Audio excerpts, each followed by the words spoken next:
It is very much an honor to welcome my dear friend, President Rebelo de Sousa, to the House of European Democracy.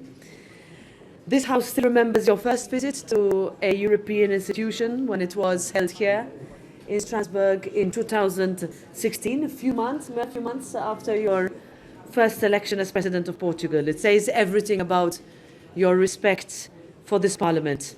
In our meeting just now, we touched upon a wide range of issues, from Ukraine to the current economic and social situation and trade. I also want to particularly thank you for your work and commitment in reaching out and encouraging continued support for Ukraine on other continents, specifically in Latin America and Africa, where Portugal plays a key role. Let me also mention another important topic for both of us, the defense of democracy and our values. In these challenging times, we have to stand united against disinformation, populism and nationalism. We cannot give in to easy cynicism and indifference. We have to be closer to our people and bring people closer and Europe closer to them, something that you, President, have been doing so wisely.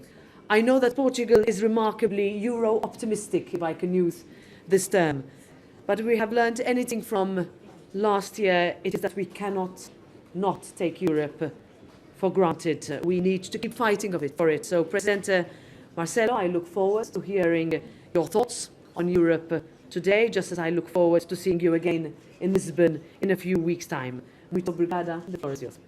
Thank you, President. It's an honor to be invited here and to pay a tribute to your wonderful mandate. It has been a wonderful term, a brilliant one, young, prospective, building the future, keeping in touch with the people, and that's what Europe must be about. Of course, we spoke of Ukraine, we spoke of the war, we spoke of the social, economic, financial effects of the war, what people feel, and mostly the Ukrainian people is suffering. But it is a global war, we know it, not just an European war. And in Europe, but in other continents, we know that war must be explained and its effects, and happily we were united dealing with this so important issue for the world. Then we spoke of the relations between Europe and other continents with Africa. As you mentioned, the Portuguese-speaking community is spread all over the world, but mostly in Africa, but also in Brazil, also in Asian Pacific.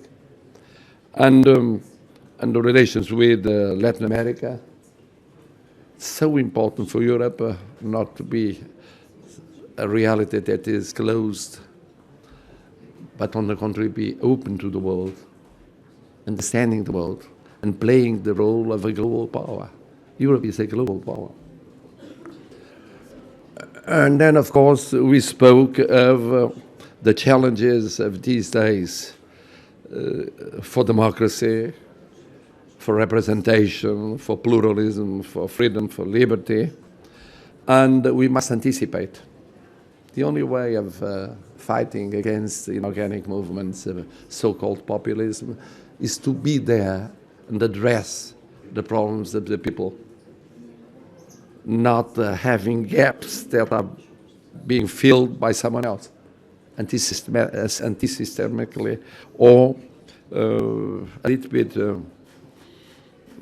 outside a system, an institutional system that was built for very, very long. You know that we Portuguese, we are very, very, very much pro-European.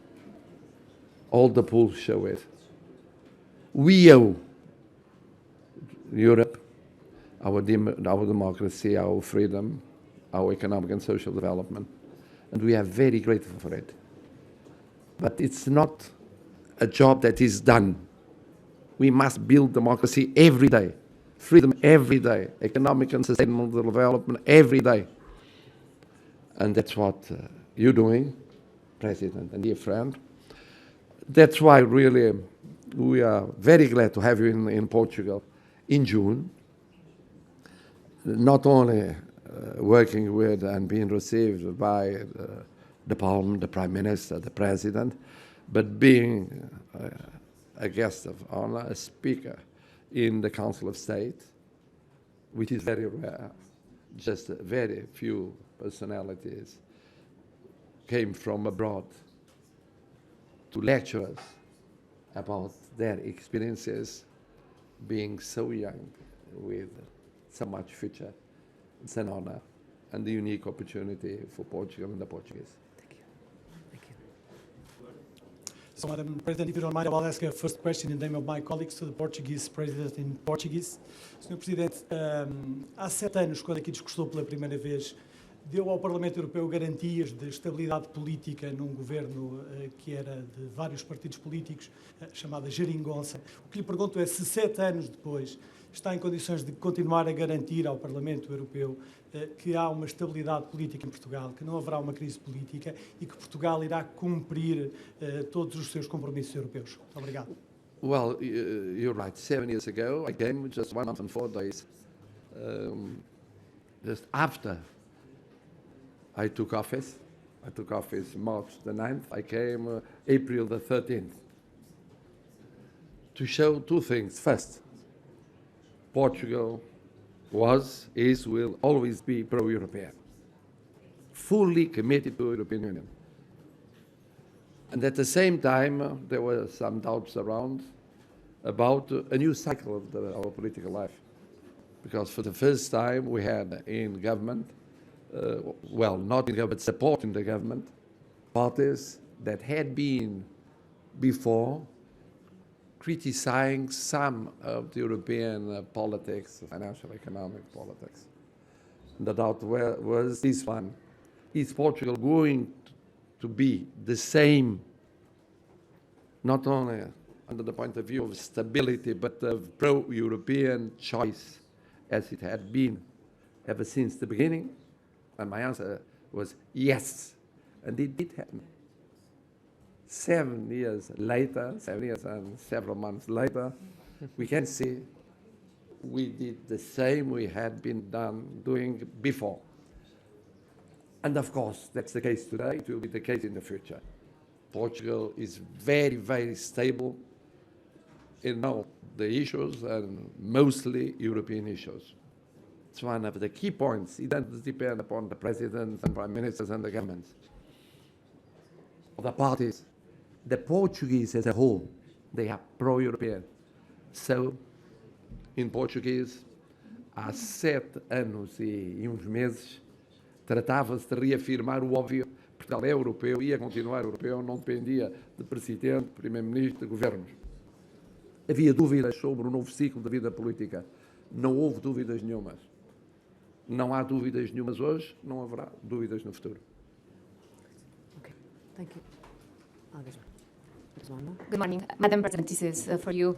When it comes to the European elections that would be held in a year and 1 year's time, so do you believe that in May 2024 we will have peace already in Europe? And still on the subject of the European elections, Portugal is the only member state that is against the date of 9th of June. I wonder if you'll be able to agree with some sort of exception for early voting for the Portuguese voters. Thank you so much. Okay, so as you say, in 1 year's time, if we look back at the period of this mandate and the difficulties that we have faced, first with a global pandemic in which the unity in Europe and the response of the European Union, so expertly led during also the Portuguese presidency, showed how in times of crisis Europe can show itself to be not only a global player but a global leader.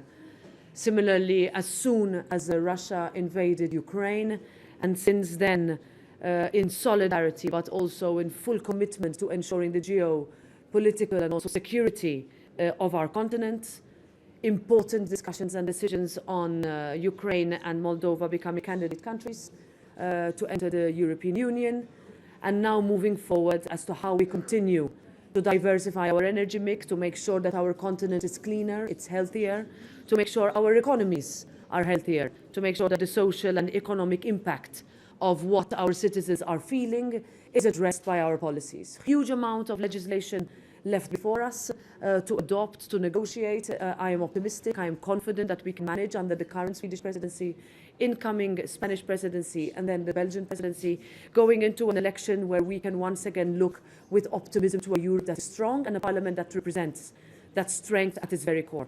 On the date, in the absence of unanimity at the Council for a different date, so there is a default election date, which is the 6th to the 9th of June 2024. I know that this is not an ideal weekend for Portugal. I know that this is an issue that is in several countries. Every weekend presents a particular difficulty. So what we will have to do while we are still waiting for official confirmation of the date is to encourage as many people to vote, look at all possibilities, and make sure that, as we have seen with all Portuguese members of the European Parliament that are so constructive, so pro-European, so respected and such committed Europeans, that we can present candidates for next year's election that will encourage as many people in Portugal to go out and vote for a strong European Union.